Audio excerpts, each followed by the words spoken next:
Panoorin nyo mga ka-siblings kung ano yung sumilip. May nag-hello. Sakit tong alimango, guys. Buti na lang hipon ako. Alam niyo ba, nagpa-check up ako? General check up ba? May matututunan din sila dyan yung mga dapat yun. Alam niyo bang allergy ako sa seafood? Kahit anong seafood. Pero simulang bata ako, kumakain naman akong seafood. Wala naman epekto sa akin. Hindi ko lang siguro alam. Siguro pag nangangati ako, isipin ko, hindi kagat lang ng lamok yan. Pero kapag, syempre, kapag mahirap ka, ganun iisipin mo na, kagat lang ng lamok niya, ugasan mo lang, kaya tulog mo na yan, kinabukasan wala na. Pag namaga ka, wala na, ano lang ako, nanuno lang ako, ganyan-ganyan. Nabati lang ako, nabalis lang.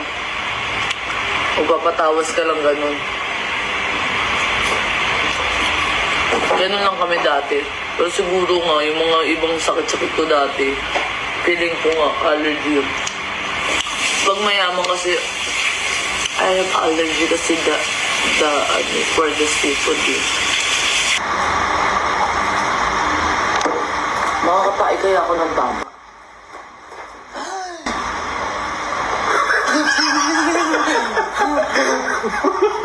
Tignan mo nga, nakita ba? Gago.